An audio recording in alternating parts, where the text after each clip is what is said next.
And you know, we're talking about this in the context of this big planning effort. And Sarah and Heather have taken the lead on this and brought in so many people, hundreds of people, with all different kinds of sessions like we were referring to before. So they have a huge job ahead of them in pulling it all together. But this was something that Sarah asked Alice and I to do. So. Appreciate you coming to do it. And do we expect that we will have an audience of viewers on the TV, not so much in the room here? So. And that, you know, this time of day isn't the time when we think a lot of people would be viewing it, but then people will be able to view it at any point because it will be on the website. We've asked our comprehensive plan steering committee to make time to make sure that they watch it before the next time we gather together. And it become a part of the entire body of work done to prepare for the draft, the comprehensive plan draft that becomes something that the town board has to approve and resolve to carry forward. So becoming part of town policy. So we did not want to develop that without having this conversation, this listening session. Thank you. And anyone should feel, Thank you. various cookies, variety of drinks. Strawberries are Significant.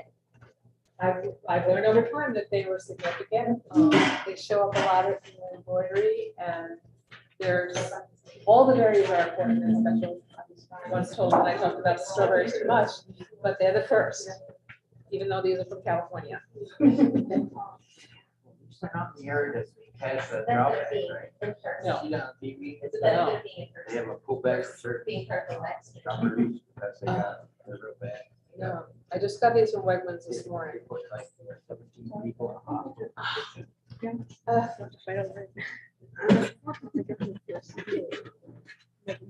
You know, I'm not gonna hear you on that side. Oh, wait. Yeah, you're right. Never mind. Just I'll stay there. Sally, I don't know if you noticed, here, that little white thing is called the owl, and that will give us any of our questions.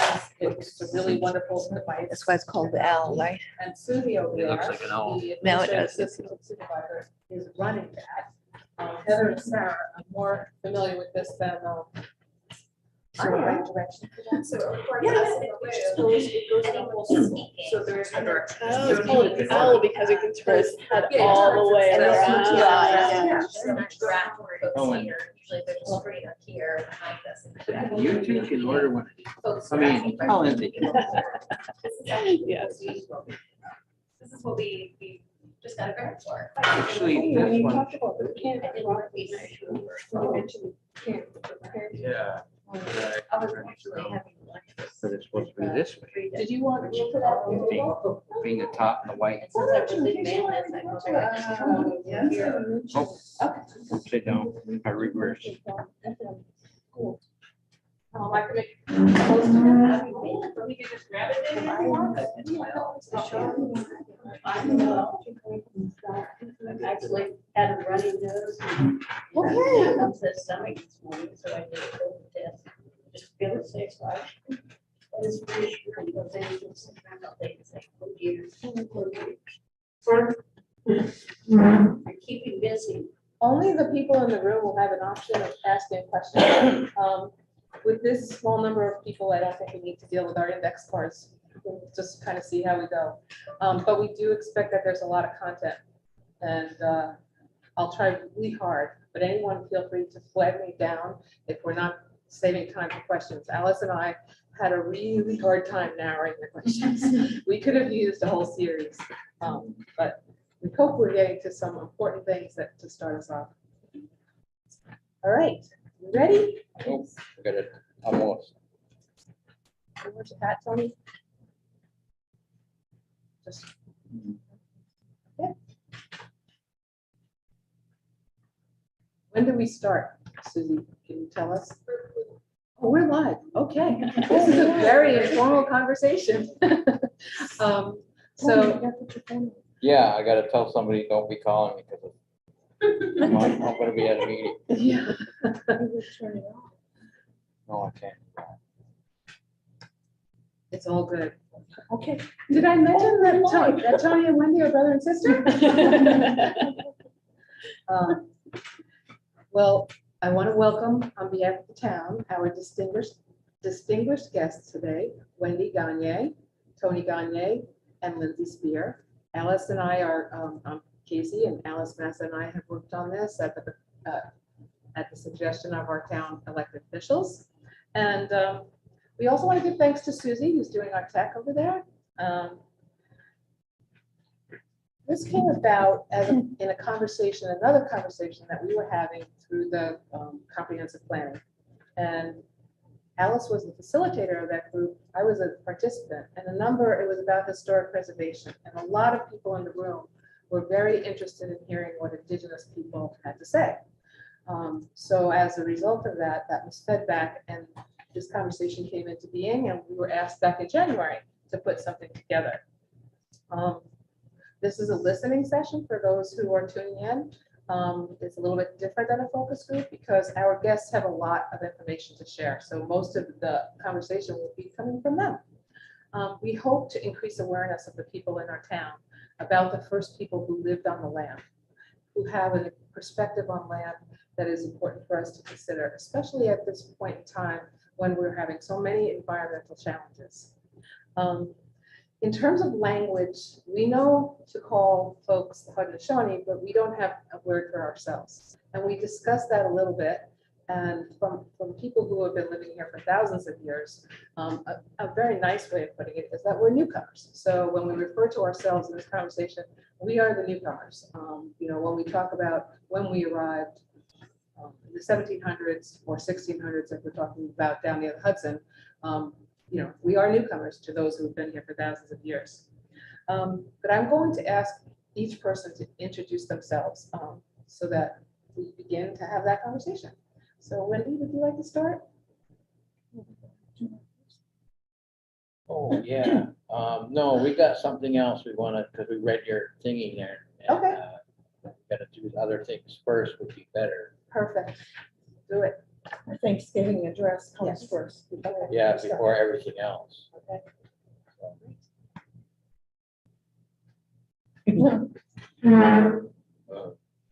I'll go through it. Thank you.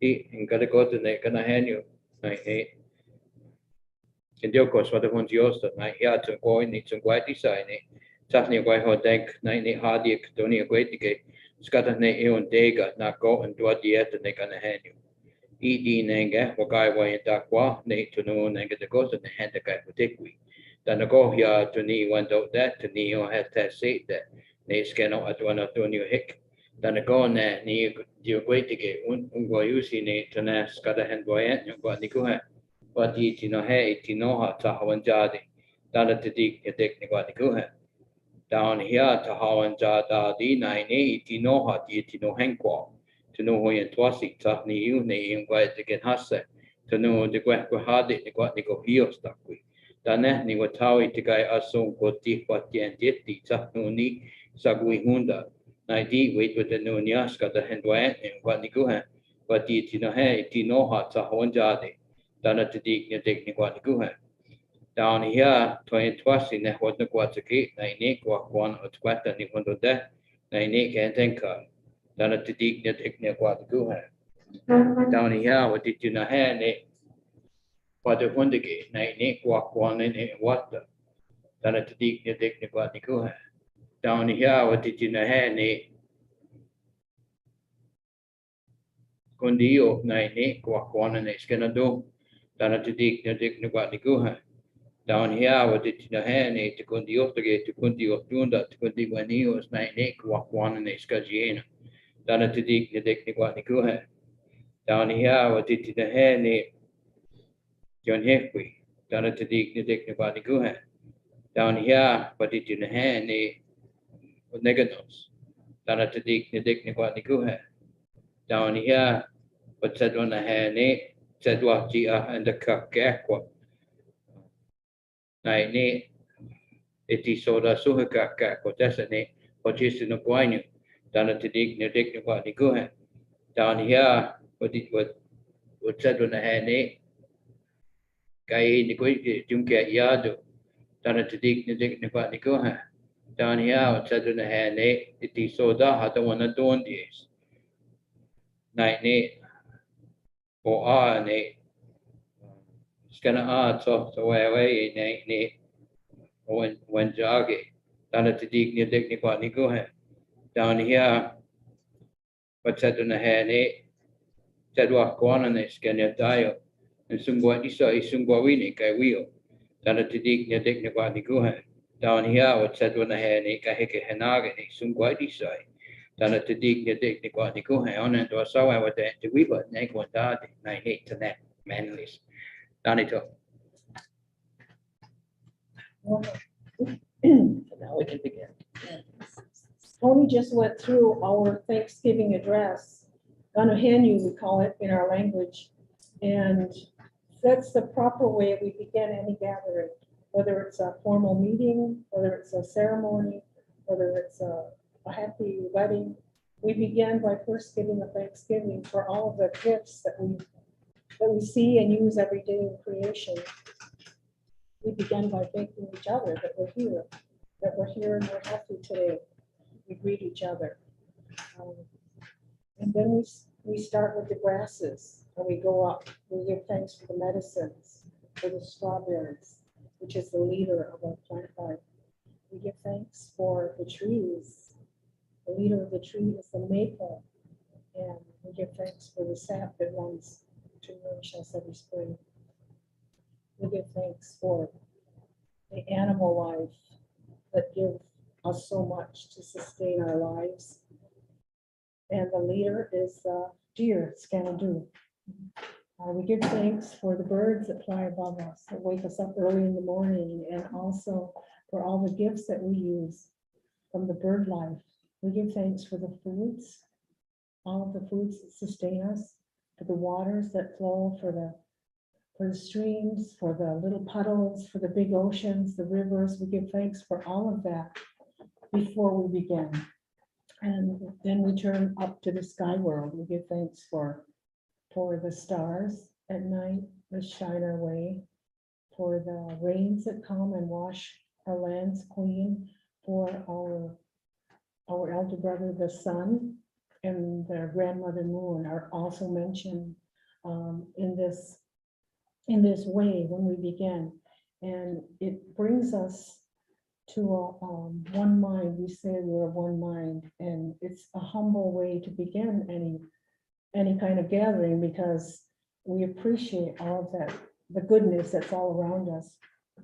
And we also give thanks to one of our leaders, 4 of our leaders that look out for us every day in our lives, for our message that came from a man named Skanadayu, and for our creator, is last but not least, that gave us all of this goodness in our lives.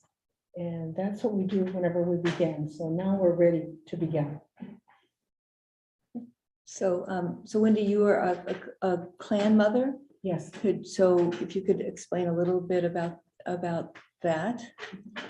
The clan mothers are part of our ancient titles of leadership on the nation. We have 9 clans on the Onondaga Nation, and mine is of the beaver, Honagayagi. What happens when we lose leaders, when they fall, it's a very, tragic, solemn time.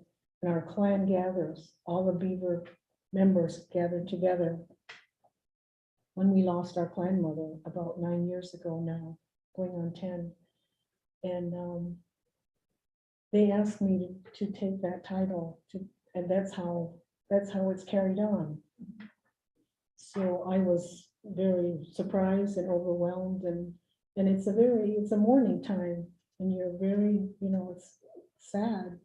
But I took the title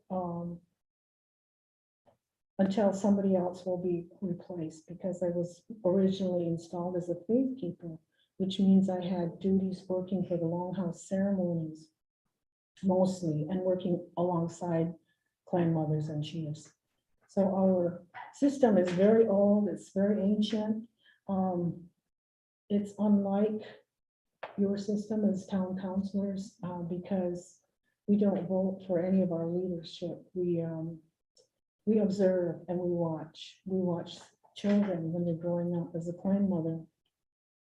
So when the time comes, and it did for me a few years ago, when I had to look at my clan, look at all our people and select a chief, somebody who will fill that beaver title when we lose a chief.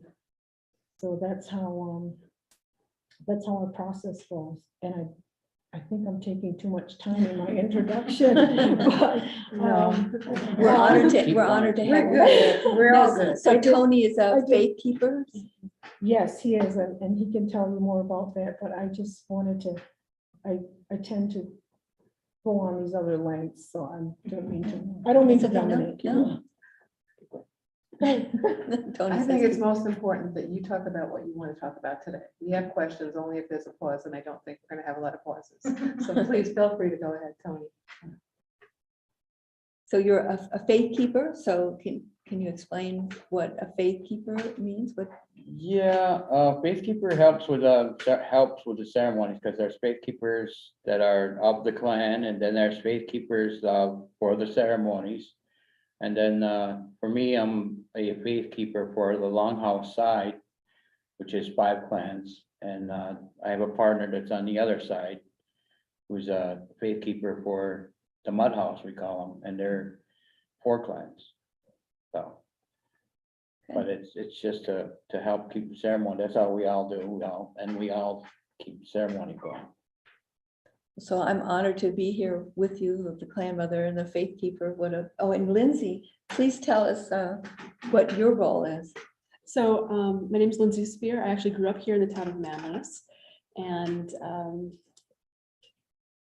I've been a neighbor of Onondaga Nation, part of the group Neighbors of the Onondaga Nation, since about 2005. And had the privilege of working with the Onondaga Nation very closely as a liaison with local environmental groups as part of my career. But I now work with a group called Alliance for a Green Economy. And I'm still a member of Neighbors of the Onondaga Nation. Okay, so should we say who we are Oh, or yeah. real briefly? Go ahead. Oh, well, all right, so I'm a volunteer for the town planning process. And so I'm mostly a gardener, I guess, if I were going to characterize myself. And my professional career was historical landscape restoration. So I'm very interested in the history of this area and the importance of the landscape and preserving the landscape that was here in history before the newcomers came as well. And I really began my education into Haudenosaunee culture back in 1982 when I met Mohawk women during a week-long workshop. And we spent a lot of time together talking about families. And so since that time, I've been trying to learn.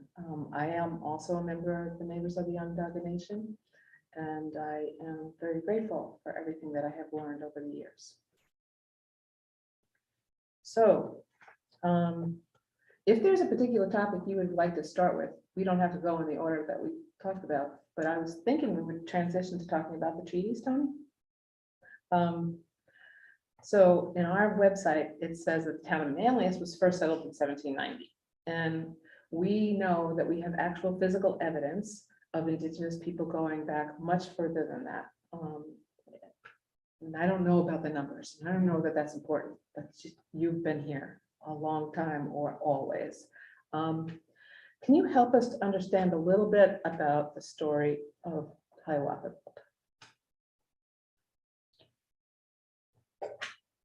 No, I'm just, The Hiawatha belt represents our Confederacy. Onondaga is the middle, the tree of peace, or is supposed to be what was the war buried under. But it's the center, and then you got the younger brothers on each other side. Oneidas and the Mohawks and the Cayugas and the Senecas. So that's what the Confederacy is. And later on, the Tuscarawas were moved in, but this was already established, Mhm. so. And this is something that you've made, right? Yeah, it's ceramic beads, it's replica, and it's actually on loan from our arena, both of them are, that's where they came from, so. Thank you. Yeah, this is a lot of work. To Yeah, make these replicas. yeah. I'm working on one now, and it's probably gonna take me a month to finish one of these, so that would be, I don't know, a little bit longer, Mhm. but, you know, other belts, some belts can be, because our arena has purchased both of these, and there are other belts up there that I've made a replica of. Some are more difficult, and I have two belts, the 2-row and the one that's a Canandaigua Treaty belt, which was George Washington commissioned some Oneida women to make the original one. And I had made a replica of that, and that's down in the Smithsonian with the 2-row. Now, the original is like 6 foot, the replica is like 7 foot 9 inches. Wow. That was a lot of work. Yeah, they're bigger. And do you do beads it than all the by small yourself? Can you explain a little bit about the 2-row? Yeah. Maybe even hold it up. I don't know how the camera works, but Oh. can people see it? Okay. No. Better this way. The 2-row, see, you got 2 white lines on top, that's the beginning. But it represents us in our canoe and the non-natives in their boat traveling down the same river, not interfering with each other, because our governments shouldn't interfere with each other. Well, you know. But that's what that 2-row represents, our boats traveling down the same river, not interfering. So, And this was first. I think it was in first- 1613. was made with the Dutch when they first came over. And even though, and the Onondaga people were part of a contingent of people who went to meet with the Dutch, I think, back in 1613, when the 2-row was formed, is that right? Right, yes. And this, as I understand it, this agreement is one that is binding forever. And that was the understanding, that we would be in peace and friendship together forever in our canoes side by side. And that's why it's not ended. I mean, it runs off, so it's continuous. If you look at the history of other treaties after that, all of them reference some of the language of the 2-row, talking about being linked by peace and friendship and respect, and the Silver Covenant chain, which links us.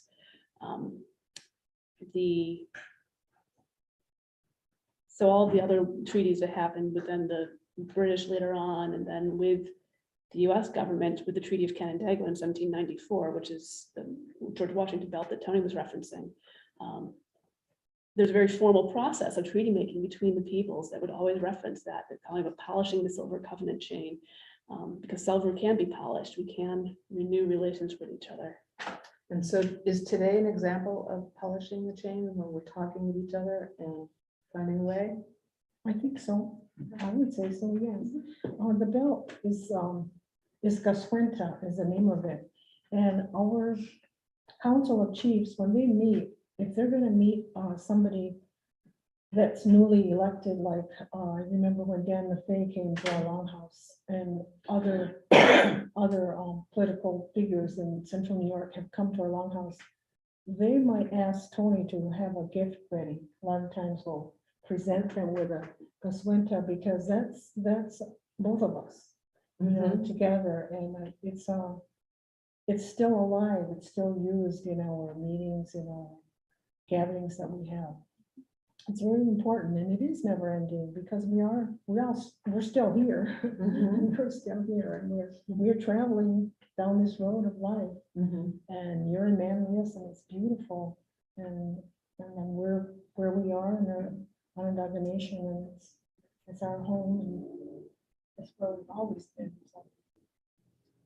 And you were always here too. Yeah, where you are now is a very small set of the land that was your It is. territory. It is, that's why it's so important to take care of it, what we have. To us, it's, we have, a population that is gonna be there forever, I'm hoping, so. And the two row is, as neighbors to the Onondaga Nation, that's one of the things that we reference as we guide ourselves and, how to be good neighbors. We consider,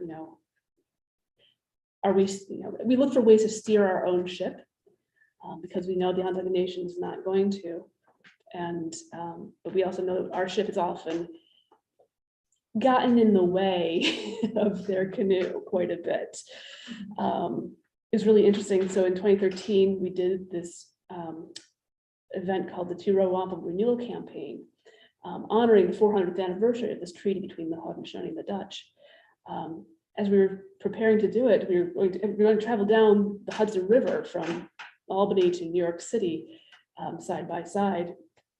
And we actually tried it with a actual yacht, or not yacht, but a sailboat and some canoes. And we very quickly realized that that's what happens. The sailboat keeps going like this. So everyone ended up in kayaks, just we didn't run anybody over. But it was a very enlightening moment, if you will, in terms of, yeah. And we've kind of done that over time, which is Some unfortunate. paddlers so. started from here, right? Yeah, Yes. some did. Mhm. So from here all the way down to the Hudson. Yeah. And I believe you were met by the representatives of the Dutch government. Yes. Mhm. Yeah, it was a very big, it was an exciting event. Yeah. I did not paddle. But in New York City, it was an amazing event because we marched through downtown, right through, and there were police officers that stopped the traffic for us. And we had our flags and we were in dress, our hoodie showing in dress. And it was just it was very festive. We went to the UN building. So we do share a difficult history about negative impacts that the Europeans, terrible negative impacts that the Europeans had. But I think we do share a love of the land and water, animals and plant life, and our passion for justice and for future generations. So as far as what we can do to recognize the two rows, the side by side, what can we do as a town to better appreciate the land and the plants and the animals? I think what you're doing now is a start because I've never spoken in memories. Well, I take that back. We did a camp with kids at FM. There's an archaeology club, and we came to a site. We brought some Onondaga youth, and the middle school brought some of their youth, and we did a week long of sharing together at a site. Tony knows more about the site. That's his area, but those kinds of interactions help us get to know each other. Those kids who came from FM, they came back the next summer for the second time and another time. So we got to know them, and they got to know us, that we're not scary people, or we're not strangers to them anymore. And there were two high school students that were very impressive, and they had learned so much about our history. They had taken upon themselves to study further and to ask questions. They presented at a statewide conference about our work together and our sharing together and their knowledge there in the bus. And it was a faraway place, and we traveled there to support them. They stood up in a room full of all these, I wish I knew their names offhand, I don't right now. So years ago, they stood in front of all these archaeologists from all over the state and showed their slides and talked about their experiences. It was really great. Now that's the kind of, friendship and building that helps break down the negativity, you know, the cultural, crossing cultures really. And they were very, very good students. I actually was part of the archaeology club in its early years. Yes, yeah, I mean, it's been going for Long time. since- Yeah, Diana Green did a really great job putting that together. So that's one way, you know, to build a connection. So, yeah, that was a positive interaction. So, East Seneca Turnpike that runs right through our village of Manlius was an important thoroughfare, a road for the Onondaga. So it connected the nations, several nations. So from the Genesee Valley to the Hudson River and across the Finger Lakes, I understand. Maybe there should be more recognition along that path of important sites that were important and are still important to the Onondaga. There are springs and streams and other features. So I know, Tony, you work with preservation of important artifacts and things. Is that, you work with the state on that and the federal government also, right? Yeah, I do what's called federal law section 106. Whenever there's federal money involved in a project, that they have to contact my office myself. And I'll review the work and tell them what they need to do. Most likely, it's usually do more archaeology or historical search of the area and send me a topographical map. And if they come across anything, to stop the project. And a lot of times I'll deal with state entities also. They might have federal money involved in their project. But I also deal with what's called NAGPRA, Native American Graves and Repatriation Act. That's dealing with museums and universities that have federal money. And so they have to go through a NAGPRA review. And that's going through everything they have in their collections. They had to send me a file or that name for it.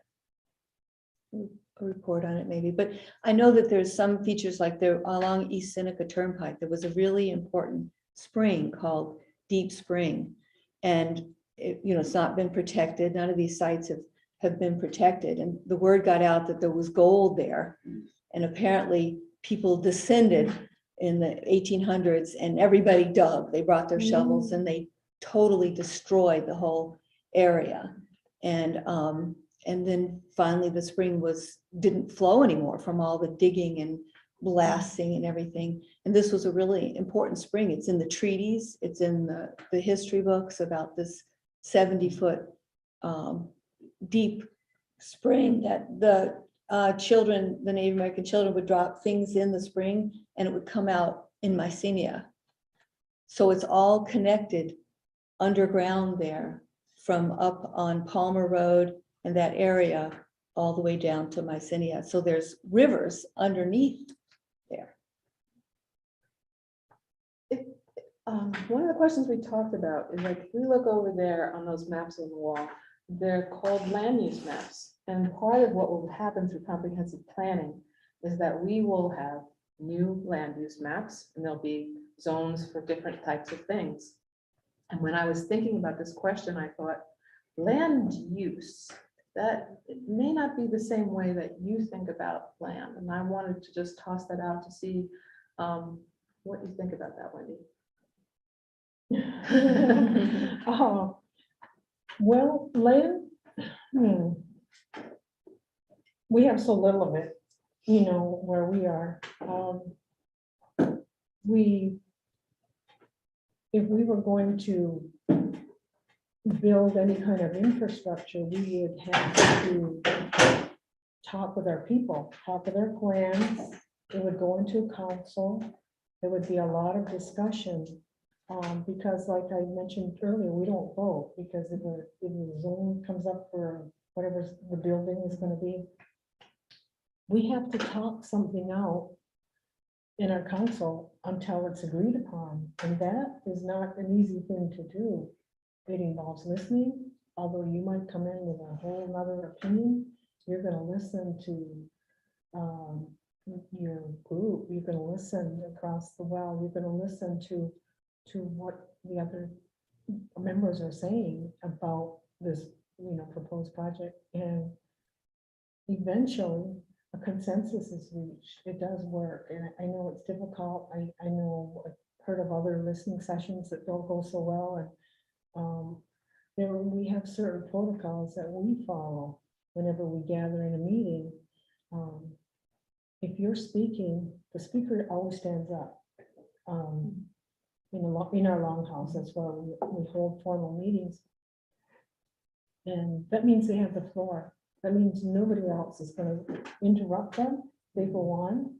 Maybe that's a filibuster, but I don't think so. But they can get their thoughts out, and then when you're done, they sit down, and then it's okay for somebody else to stand up. But it's it's a very old, simple process, and it's what we do, and it's been working. So an issue is, everybody needs to be behind it before it's gonna move forward. So. I think we can achieve consensus in the town of Manly as well. on this person.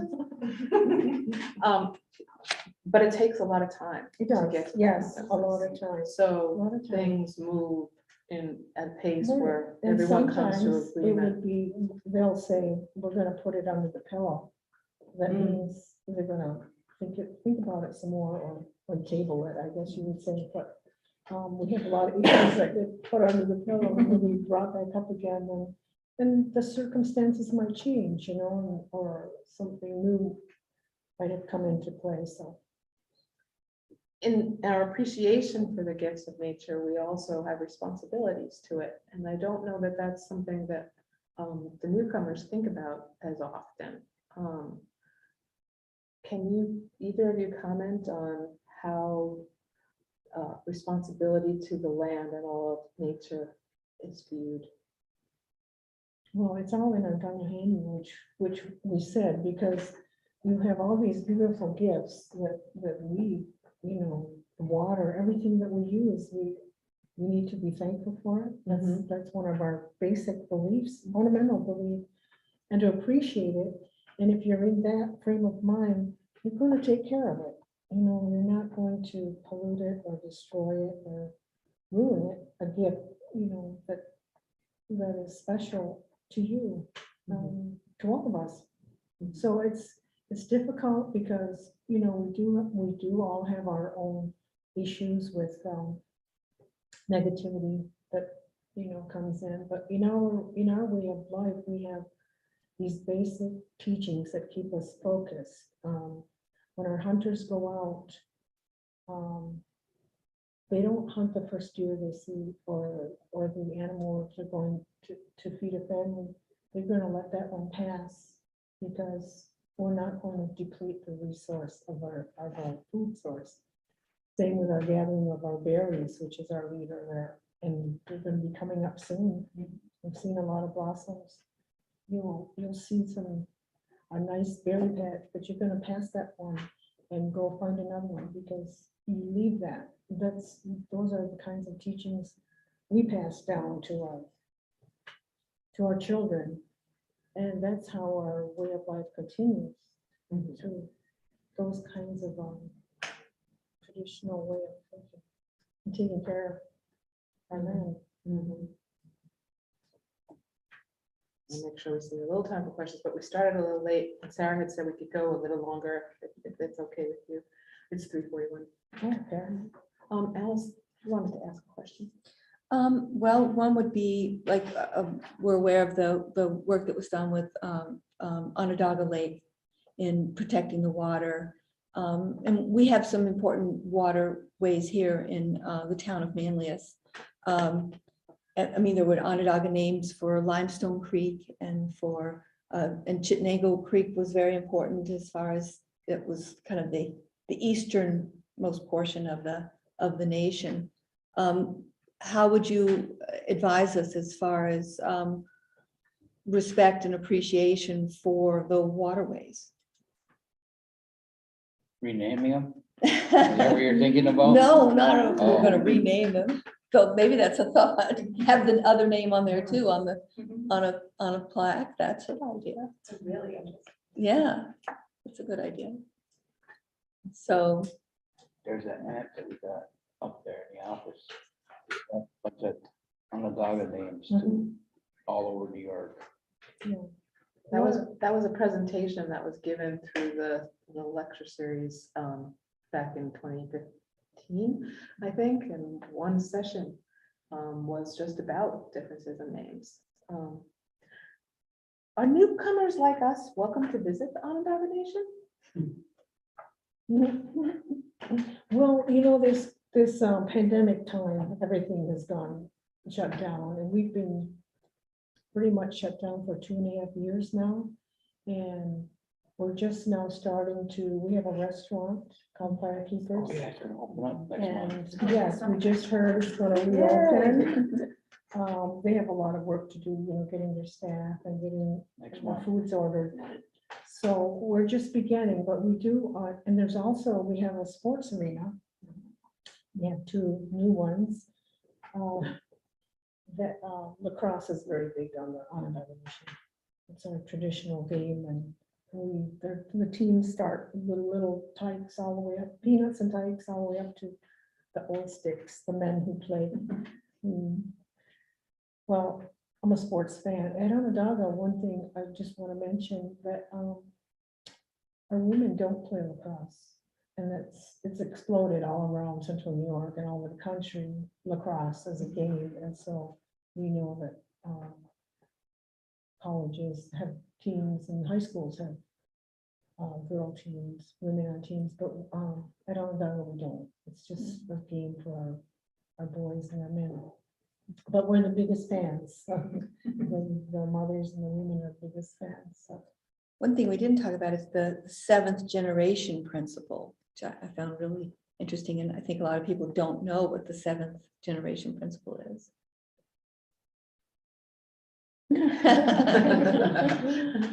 That's mostly about having a vision about your future, about, if you think about it, how far into the future, we're probably the 7th generation from that contact with the colonial government. I think somebody figured it out one time. It's been about 7 generations, right? And we're still here, so our ancestors thought about us, that we're coming, and to think about things like that, and what are we leaving for our grandchildren, and so on and so on, that we need to take care. And I know it's a global issue now, that with the climate and all the greenhouse gases, all the things that are happening all around us, we still stay focused on what we need to do and what we need to teach to our youth. And they go out, they go to colleges all over, central New York and beyond, and they take those teachings of identity to their classrooms, to their schools, and share this. So we're hoping that the results will be a better world, because we need to preserve. We really need, the newcomers really could use more perspective on future generations, and I think trying to think out 7 generations is so hard for us. In our culture, we're just not set up that way, but we would be well served, the earth would be well served. Us traveling in our separate canoe and ship would be well served if we could learn how to do that. It's hard to even think out 7 years, given our election cycles. Yes. So are the resources at the Neighbors of the Onondaga Nation, are the resources that might help people to understand the relationship to the land and the 7 generation principle? So Noon is a project of the Syracuse Peace Council, or committee, if you will, and have been doing work in central New York to help promote understanding of the Onondaga Nation and respect for the Onondaga Nation, just awareness really, since I think the late 90s.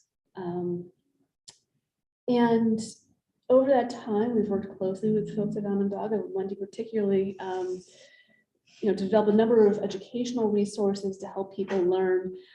We do, we'll go to events with a whole variety of things at a table for people to pick up.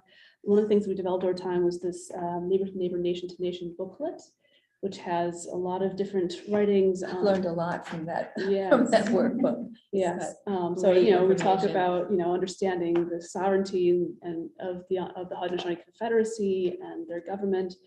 The fact that they have their own passports, for example. And, lots of different pieces of the history, but also, ongoing relations. We're actually in the middle of a review of the booklet. It's our last revision was probably a decade ago at this point. Maybe not quite that long, but it's been a little while. So we're working on a revision.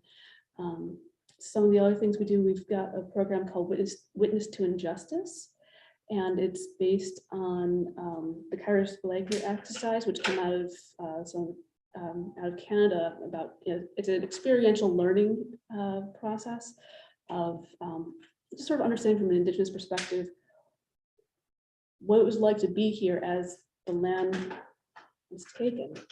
And we've gone through the process of working to really incorporate elements of the history here, so including the two-row wampum, including the foundation of the Confederacy,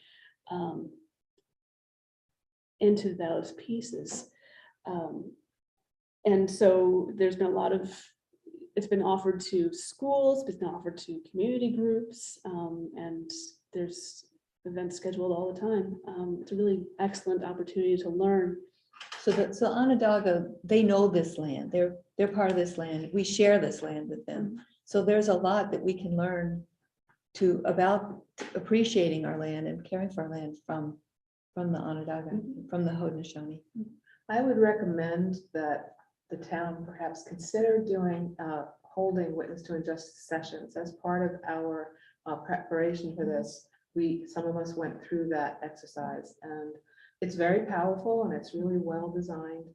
And it's an exercise that includes newcomers and people from who represent Haudenosaunee nations. And that dialogue, it's difficult material, but there's an opportunity for dialogue, and that dialogue is very rich. And for us newcomers, one of the things that I learned in that conversation was how important it was for healing for Haudenosaunee people to see our awareness growing in those sessions. And so I do think that it's something that we can consider as a town, and in libraries and other places, to try to continue this conversation as another way of polishing the chain. I want to open it up for questions. We had some very distinguished guests here. Sally Rush Wagner is a very important friend of the Haudenosaunee with long-standing relationships. Is there anything you wanted to say or anything you wanted to ask today, Sally? I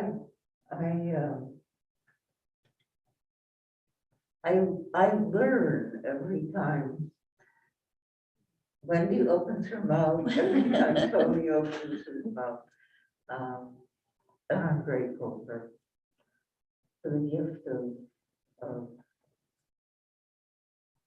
making us think in different ways, helping us think in different ways, and live in different ways. As we were envisioning, I really was seeing all of the town signs in the Onondaga language as well. What a wonderful vision that would be.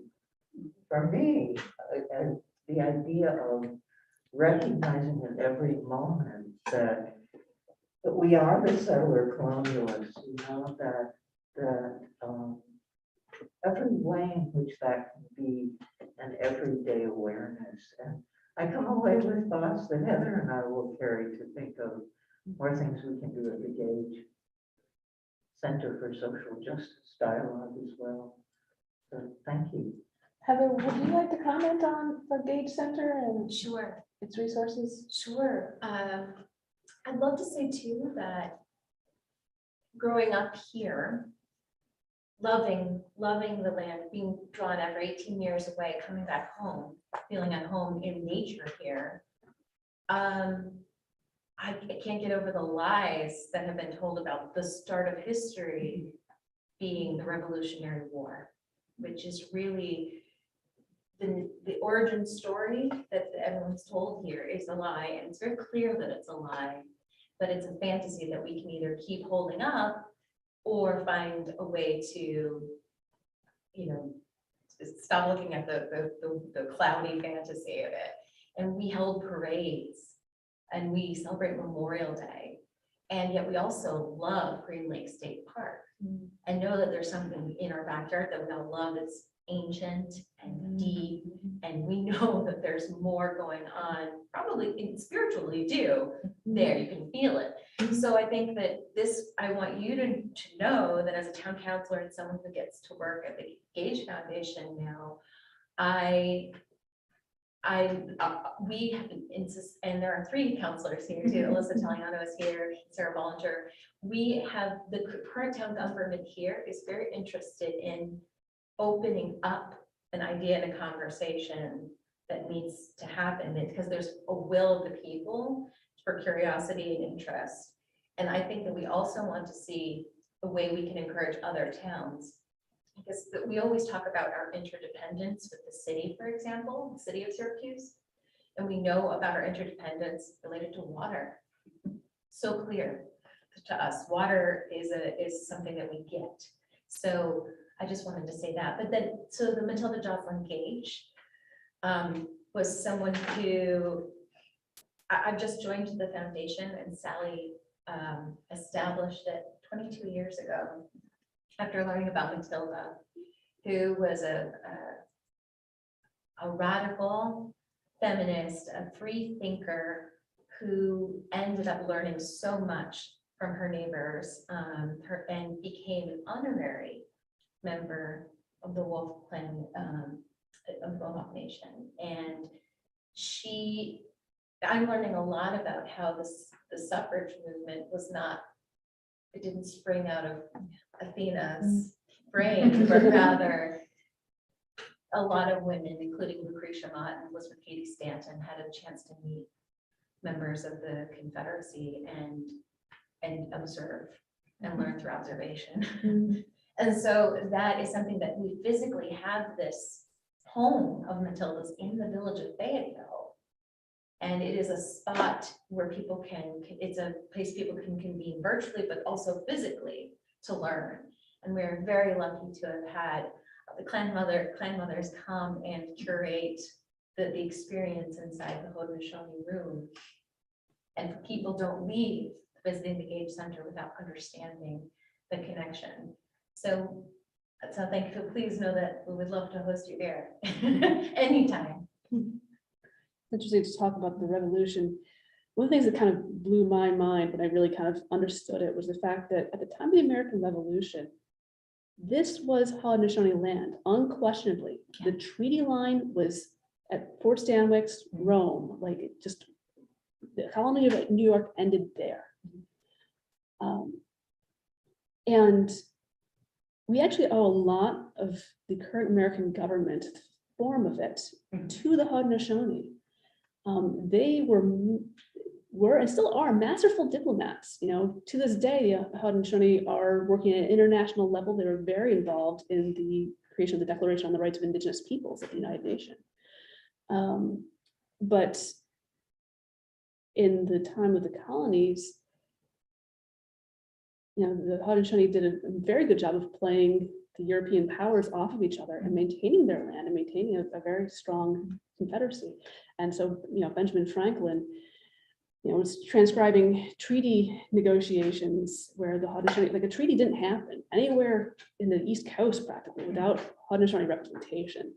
So in some of Benjamin Franklin's early writings, he's saying, how can it be that these people can hold together this confederacy and this government, and we can't even come to our one mind amongst our colonies. And Tony talked about Longhouse and Mudhouse and the sort of two sides to the government, and we also have the two sides to the government in the United States also.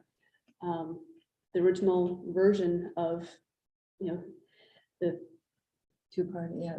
yeah, so, but it's, Benjamin Franklin wrote the original Albany Plan of Union, which was sort of the first draft of the Constitution, if you will. And there's a lot of imagery in there. There's like a direct reference of inspiration from the Haudenosaunee. So we owe a lot to the history here, and it's not taught, as you're saying, yeah, we start with, the early settlers, and there's such a much more rich history to this place, and acknowledging that and gratitude is important. They forgot the clan mothers in that early They history. did, They forgot the women, they did. the role of the women. I came later. They picked up some things, but not that women should be integral part of the government. I wonder how that happened. Sue, Rebecca, would either of you like to ask a question? Oh, okay. One of the ways that sort of regular people discover the Haudenosaunee is through the state fair. And I wondered if you could comment on who actually puts on any of that stuff, and how relevant or real is some of that stuff. That's it. The state fair is, all the nations are represented in, they have various buildings. And the performances on the mound when they dance, they're from all the Confederacy. What they're sharing there are social dances, as opposed to ceremonial dances that we would hold in our longhouse. Those don't go out, those don't get shared in a public place. But they're very festive, and a lot of our craftspeople like Tony with these belts, we have women making beadwork, and we have a lot of people who make baskets, and those are sold in the buildings around. So they call it an Indian village, the whole, and that piece of I've never been land. there with these. Oh, well, that piece of land though, before I forget, is Haudenosaunee land. So it's sovereign. Yes, it is. It Oh, that's interesting. belongs to Confederacy. Recognized by the US government, by the New York State government. Yeah. But it's only the duration, what is it, 2 weeks now, and it's very, it's a show, kind of a show. But it's still, it's fine, a lot of our people go in our community. I usually go just to eat, even shop, but I was gonna mention that coming up on the nation though, somebody asked about, can we come down, there's an auto show that's going to be happening at our sports arena. They're looking at ways to, get back and running and make some funds for the programs. And there will be vendors who similar to the village where they'll set up and sell a few things. So it's coming up in June, on a weekend in June 23rd or 4th. Yeah, I think so. It's a Saturday, but that's the first time we've opened up since the pandemic for any kind of event like that. So our school is open. We have a K-8 school on the nation. And that, closed, and they were virtual, and then it opened, and they went back to virtual. So it's been tough for the kids. It's a struggle. A lot of the sharing of the culture and the ideas is through storytelling and ceremonies, right? So there's some that take place in the longhouses that are not shared, but then there are some that could be storytelling that could be shared to help people have a better understanding, right? And some through, there's reading material that people people can access. Noon has a whole list of. We've got a lot, there's a lot of information on our website. One other thing people can do, the Scano Center on Onondaga Lake is an excellent resource for people to learn in a way that's more traditional to this land, because you're actually, there's videos so you're actually hearing from the elders of the Onondaga Nation directly some of the history here, some of the stories. And it's a good learning opportunity. Yeah, I would like to, we have a member of a younger generation here. And she's an environmentalist who takes a lot of interest in our community. Rebecca, is there anything that you'd like to say? She's also an ESF grad.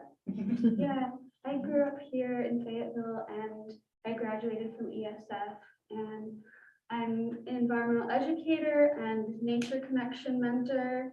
And so just, I don't know if you have any thoughts at the moment, but just kind of a bigger topic that I think about a lot is how to help people find that kind of connection to nature and to the land in the ways that have been talked about, and the waters and the plants and the animals, and thinking about the 7 generations and our responsibility to the land and all of those things.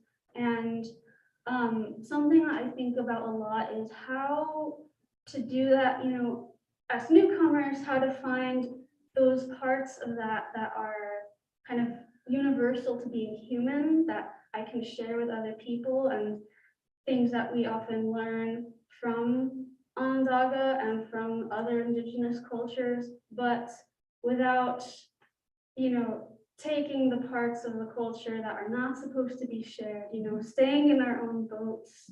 And because I think, well, just for the general culture, general like our societies, I think the two are kind of often seen as like the same thing, because our society doesn't have a lot of those aspects of culture and of nature connection. And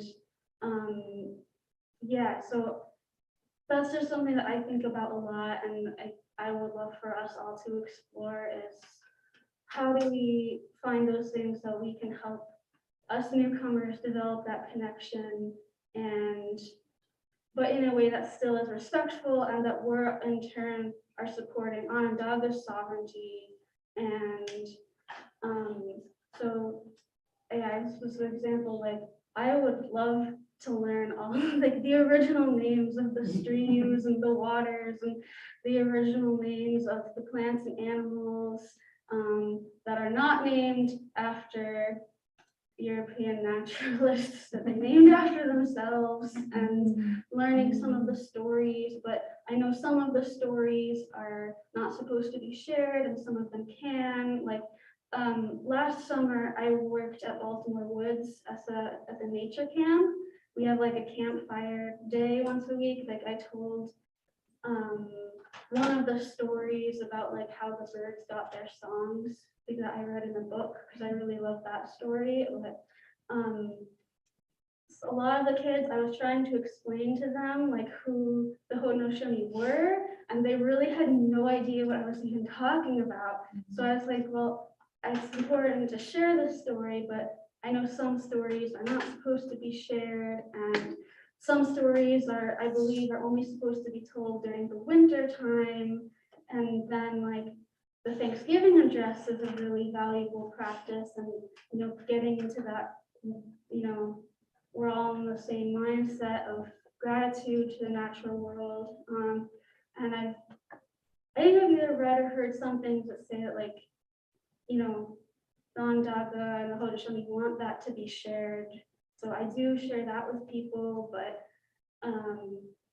yeah, just navigating all of that and finding better connection, and so that when we think about you know, our connection to the natural world and our gifts and responsibilities, that it's not just an intellectual thing or a moral thing, but like a really felt and lived experience. So yeah, that's just a big topic. I don't know if you have any comments on that right now, but I just wanted to bring that up. Okay, well, thank you. My daughter also is a grad of ESF. She's living in Alaska now. She's been there for 10 years. But I think one of the common ways that we all can share is through food. Tony just wrote me a note about the milkweeds. Have you had milkweeds? I haven't eaten it. I grow them for the butterflies. Yeah. Oh, you do? Oh, yeah. They're You can they're cook 'em up. edible and Oh, they're really? delicious. Oh, I never, Do you like asparagus? They're kind of, only if it's real fresh. but they're green that's out now. Saw some in the field. You probably have them around here and you only pick the fuzzy ones, so that's the female plant. Oh, okay. The smooth, they're fuzzy and smooth. You want the fuzzy ones. They're very tasty. You just boil them like you would. any Fuzzy with spinach. no red. Okay, all right. But, through foods, I think we do a lot of, Sharon, we have a farm, we've acquired property very close to us, and we have a farm crew that is doing amazing work. Groups come out there, I think some ESF students have been out perhaps, and Interfaith Works went out to the farm, and so there are activities like that can share, with what we're doing. It would be nice for you guys to have her up here, Angie Ferguson. She does that. She runs the farm crew. And they go out to speak at different events also. They have a seed, I would call it a seed bank. It's Yeah. amazing, absolutely amazing. They've been given seeds from all over the country, really, with the relationships that they've had in this short span of time. So bringing back some of the native species and people maybe planting those. Yes. I tried my first Three Sisters garden last year and failed miserably. It would be nice to have, an experiment where we as community can try to do a little bit better than I did. I like to think it was the rain. Excuse We me? talked actually about trying to have a community or having a shared plot here at the town to represent this idea of encouraging people. And I wonder if there's something we could do in partnership that is a shared experience with that. So that's just something, another idea. We did something like that with Ange, and we're down to Binghamton University and did just the same thing with a small area of garden. Yeah. Planted Oh. a three sisters garden. I think one of the things that I learned from Sandra Bigtree and that Alice and I have talked about is the problem with erasure. There has been so much erasure of the people from here for so many hundreds of years that's why our children don't know about any of it. And that there are a number of things that we could think about in terms of increasing visibility. And I heard people getting excited today about now the garden and having the names restored. And I think trying to think about our responsibility to the earth. And this question of visibility and erasure, I think, is something I'd love to delve in more as a community. Not only being erased, but in a negative kind of derogatory way. Our history was the books that were written when I went to school were terrible. That's our people. And putting in photos that shouldn't be in textbooks of some of our ceremonies. We're always educating libraries about books. People that ask, when they ask, we'll let them know what is acceptable and what isn't. So We've put together a resource list and maybe you should look over that before we'll put it on the website. And it has a lot of children's books, storytelling books. And that would be a way maybe that Right. people could explore this more and learn more. Alice has been putting a lot of work into that. Yeah, so I'd love to have you look over it. Yeah, I do remember when I was a child, I was curious, like, who were the people of this land? And I remember learning a lot, going to the library and looking in this section on Indigenous peoples. And there was very little about the Haudenosaunee. I could learn more about, the Plains Seminole Indians, than I could about the Haudenosaunee from what was available in the library. So making sure that the resources are available for those who are looking for them is actually a really key piece. As a government, I think that we need to think about the fact that we have treaty obligations that are at the local level, not just the county level and state level, the federal level. So being aware of our obligations is something that we can do, that we have the power to do and we should do. And that's just a basic level too, because the violence that's been perpetrated is the first part, but lives on in these other ways. And so trying to interrupt it and taking responsibility. I'm a parent. I know the fourth grades are waking up to not just having the same kind of education we had before, but there are so many moments that we could take as opportunities, for sure. So I just want to reference the display unit at the town hall. If anybody wants to stop in, there's information there. You're going to be providing the resources information. This recording will be stored on our website and be available for the future. And it sounds like we'll be collecting some other good ideas to join it in the coming days. So. One treaty obligation to think about is the Haudenosaunee have the right to hunt and fish on all of the lands that were theirs. And so being able to make sure that they have the right to practice that and actually are not infringed in that right is important.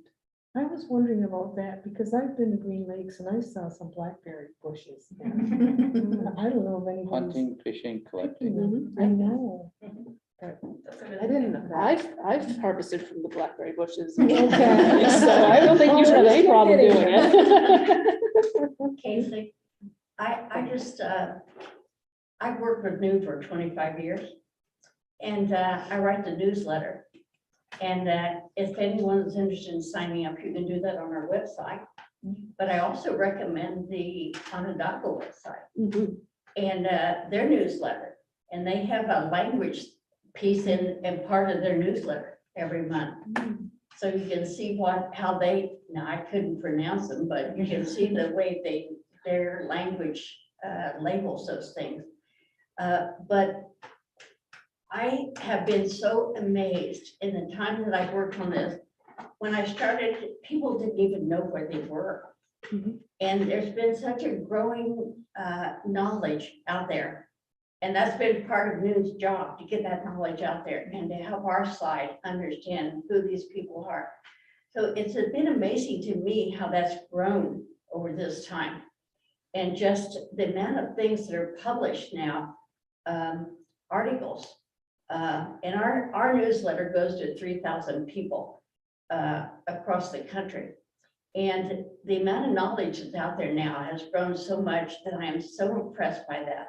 But I also want to say that I have had people say to me when I was working at our tabling, well, you don't go out there, do you? Yes, I go out there all the time. And they do have crafts fairs a couple times a year when we're not in a pandemic. And there are lots of ways to interact. And supporting the firekeepers, the restaurant, is a way to support the nation. And so these are things that people can do to interact and be supportive. There's so many, and I consider this one of the greatest blessings of my life. May I ask a quick question about the arena? Do we, is the best thing to go onto Facebook and look at the schedule for the arena, or go onto the nation's website, or both? The arena, is not open yet. They just opened up what is that, the snack bar? They opened that recently, that was a couple of weeks ago, but the rest of the arena is not open yet. But they are having the auto show there. Oh, yeah, but they're having an auto show there. Yeah. But that's mainly outside, because I cars don't are know all. if it'll be, I don't know if it'll be on which side it'll be on, but one of them. I'm not a techie person. I don't get it. We'll go around, we'll do, I that's think, what Yeah. we'll look for. I think the arena actually might have its own Facebook also. Yeah, probably. I think they do. Oh, that might be on the arena, right? Because there is a lacrosse game this Yeah. weekend. The men are playing their first game tomorrow night. See? Going to lacrosse games is a great way. Yeah. Lacrosse is, as you know, is really popular here. I know that coaches have had, I know, I just anecdotally, I think there's been some conversation and there's some effort maybe made to understand the roots and the history of the medicine game, but I think that also is something that the school district could take a look at in the sports. We could make a mention to our district friends so they could formalize. They take a lot of pride in the program, so I wonder how often it is that they connect and understand a little bit and make sure their players understand. Does the The village roots. have a land rights acknowledgement, Does the town? the town? We had one resolution when we changed the calendar to include Indigenous Peoples' Day. And we made the land acknowledgement there, and we do not say it before every meeting.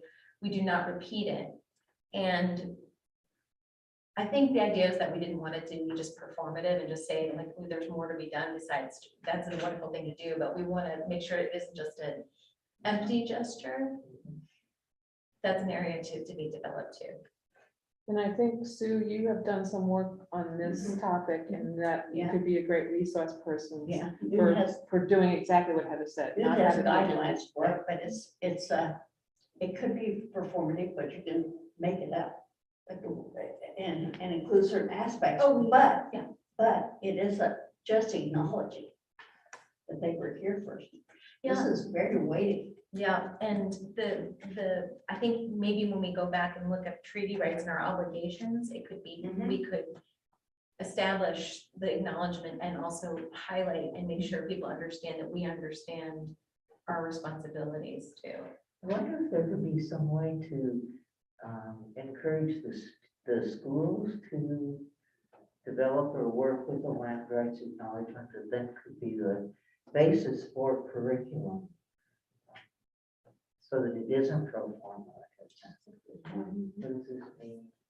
Some of the stuff at SU that has been a real problem is that the students don't know what the words mean and who the other Shoshone are. And for every But, event. to develop curriculum with it for students.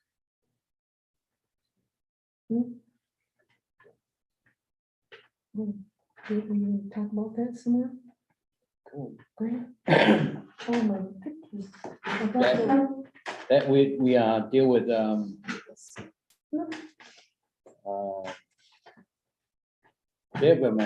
I've been for the Broadfield site. They have students from the middle school, I believe it is, that also go up there, and we have students from the nation school. And they go up to a site and learn a little bit of archaeology. So that maybe they'll further on. And some of the kids were there before. And now they're teachers and they went through schooling and got their degrees and now they're teachers in archaeology. The government, the town's rec department functions as the sign-up facilitator for the summer session that's led by the teachers and then the folks who put it together. Mhm. So we provide a conduit for that and put it in our newsletter. So young people learn about it and sign up through whatever ways the organizers are getting it out, but also in the newsletter. But I think that that's great for us to realize from a recreation department standpoint, we have that functionality of supporting programs and people in the community wanting to do things that are exchanges, and thank you for highlighting it. Yeah, Tony was in that newsletter last summer. Was it last summer or 2 summers ago? That was 2 summers. I don't think we did it last year. Okay, yeah, we didn't have it for 2 years, but this was fun. And we brought something else. I mean, Wasn't that reporter came out from, I can't remember, is it Eagle or something like that? Yeah. So I was in that, so. this is called Treasure. This is something I made with the students in this, we went to Grants Falls and we dug the clay.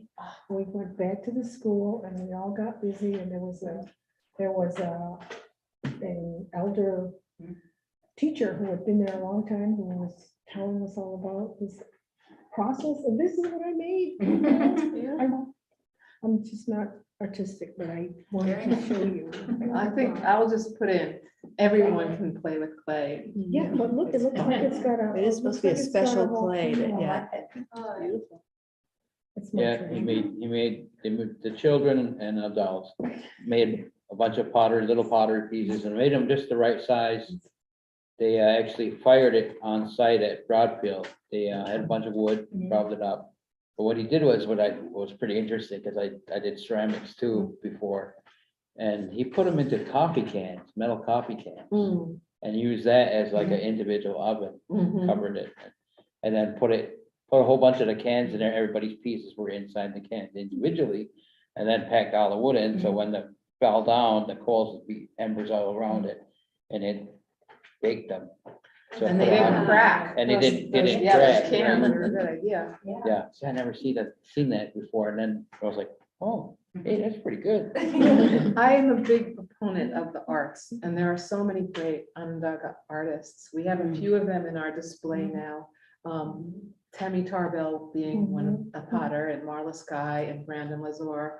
And there's just so much excitement in arts, and it's another way that we can connect together. So we'll have it on the list for ways that we can do that together, because sometimes having something that you're doing with your hands and talking together side by side is really a good way to form relationships. So, yeah, we do the ceramics, and then everybody throws Addo around. It's like almost like it helps you throw further, like a spear or something. And we also have people come out for doing napping. And Making the points, right? Making the yeah, projectile points. making projectile points or arrowheads. So that was pretty good. Everybody had to have their goggles on. But one year I brought beads up so they made just little string things or necklaces and stuff, different designs. Then we had like nail polish, the clear glass one. So because that's ceramic. And if it gets wet, it'll snap. So if you're wearing it in the rain or running around with it, getting warmer, you can actually pop them really easy. But if you use that nail polish that's enamel and hard, paint them, hang them out, dry them, and then you can put them on your strings, and it lasts a long time. But we did that 1 year up there. So you'd like to see it grow or continue? Yeah, to- yeah. kids were making little anklet things and gifts for their mom. Speaking of art, so Brandon Lazar did a couple of murals down in Ithaca, actually.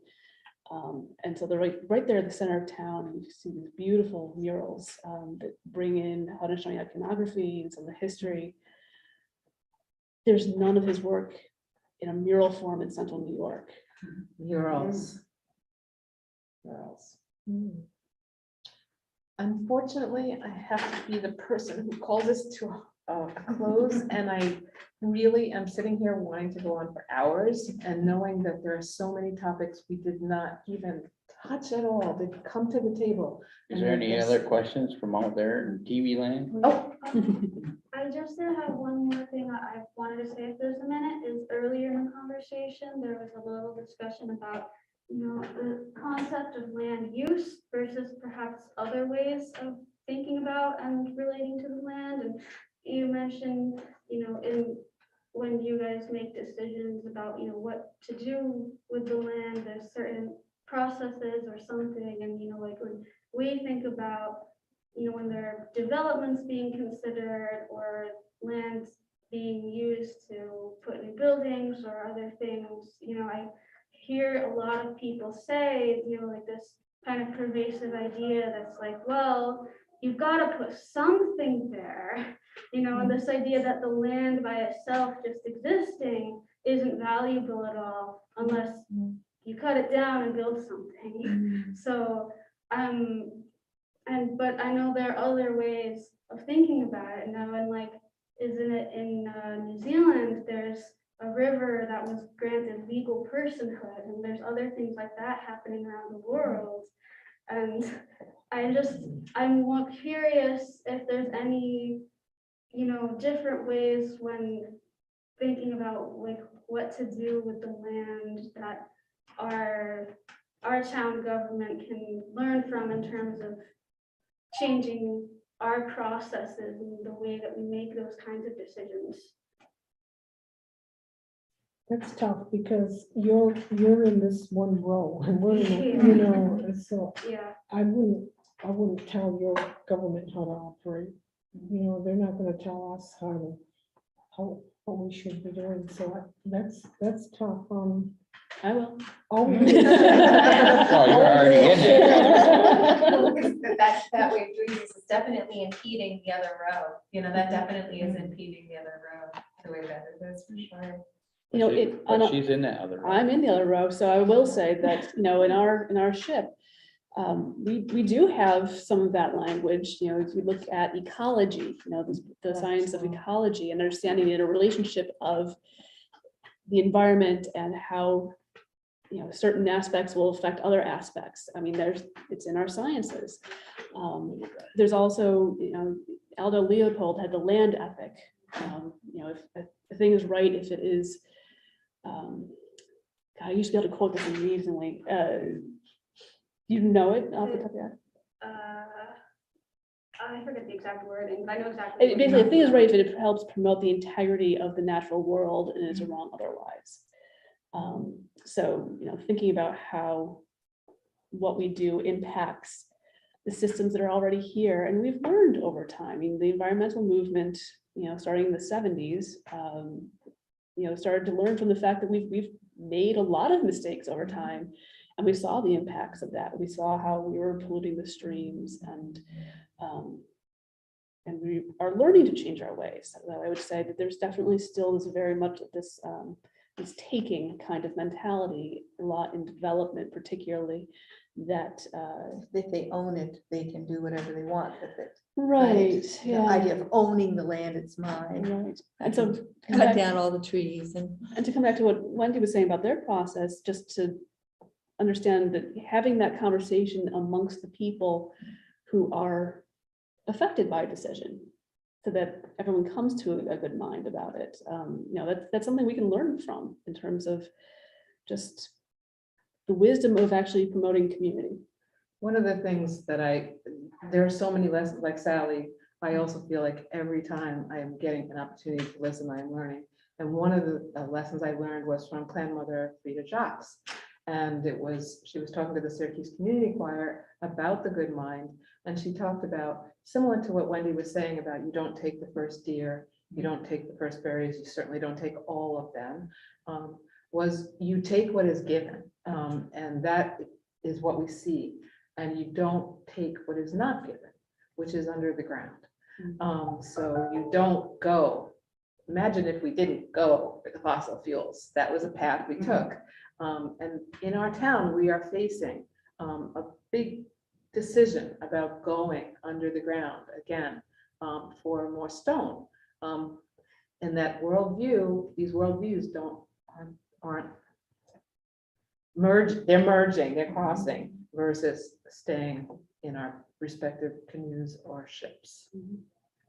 Casey, I've learned that one of the most important places for us to interact is with the planning and zoning committees in the town. They have so much impact on what gets developed. And mostly people have no idea when they meet. They don't go to them. They don't listen to what's happening. And this is a place that ordinary citizens could have input to affect what gets developed in your town or what gets your story. So this would be a very important place to go. I want to give a good plug to the town. The leadership has using things like the OWL and a website. So just like this will be able to be seen after this event today, we can watch many of the government meetings here and participate. I get agendas sent to me from the planning board and the zoning board. Just because I clicked a couple buttons, there's a lot of opportunity to understand what's Very happening important. here because of some of the current administration's approach to using technology to engage citizens. So But We're we don't very want to be just fortunate here. passive. We want to respond to it, write letters and get involved. and show up at public hearings Yeah. and think through things and do some reading. So yeah. I live in the town of Lafayette and we're trying to get the word out now. When these organizations, when those committees meet and trying to get them to publish it, like you said, so you know that it's happening, but also to put it on Facebook or something, so you can go and follow it. This is very important. We have to talk. The town is doing some really great things in this area. And also kind of leading it in some ways, especially through COVID, for having two-way possibilities for citizens with their government. So there are ways. I want to thank you so much for coming today. In addition to this time together, you helped and we had another conversation and tried to figure out what we would talk about. So you have been very generous in your time. I know that you are very busy and wear many hats. So thank you, Lindsay, and thank you, Tony. Thank you very much. Okay, folks, we're gonna end our session today. Oh, I'm sorry, did you have something you want to say? Oh, closing. Yeah, closing. Closing. Yeah, you'll have Are you, because Yes. you have been, huh? Quick one. Yeah. Yeah, why not? We begin and end. Yeah. I'm sorry. Oh. Kijoko swada funciosa. Na hia to go ni to go disa ni chat ni go ho dek na ni hadia kto go kete. Skara ne ion deka na go on to dia to ni kan hani. Iti nanga ho ga wa nda kwa ni to no nanga de go to the head ga ko deku. Dan go hia to ni wanda da to ni wanta say and I scan out one to ni hik. Dan go na ni de go de go use ni to na skara hand wa and go de go. It and why that and the what do no hand that and the dig ni kwa mi ku down here town the 980 no had yet no hand kwa 98 and good. Oh my goodness. Sorry.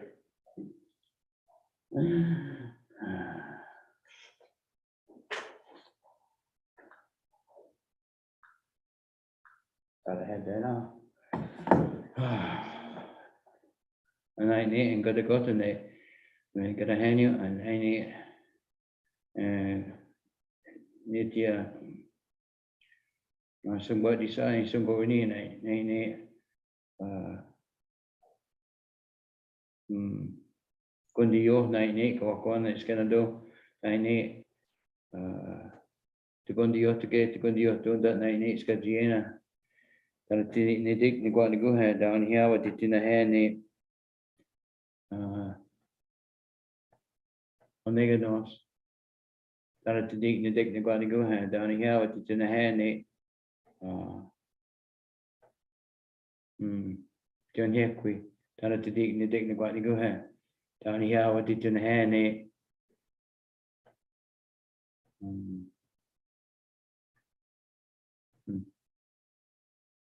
Said what go on and said what the other gak was then that's it ne it is so sunka gak with that's it ne ho just no guanyu then at the dig ni dig guanyu had done here what it in the hand ne kai ni quit it don't get yado then at the dig ni dig guanyu had down here what said on the hand ne it is so sunka gak that's it ne just the guanyu nai ne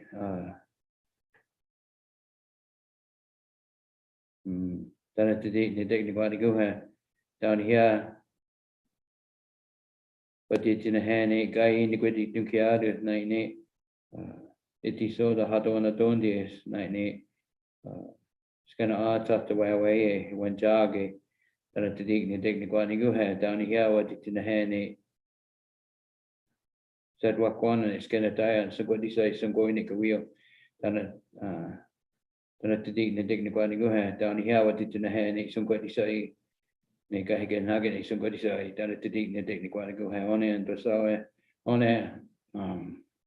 got to go to they gonna hand you 98 and scan then can do quio to know unusa danito.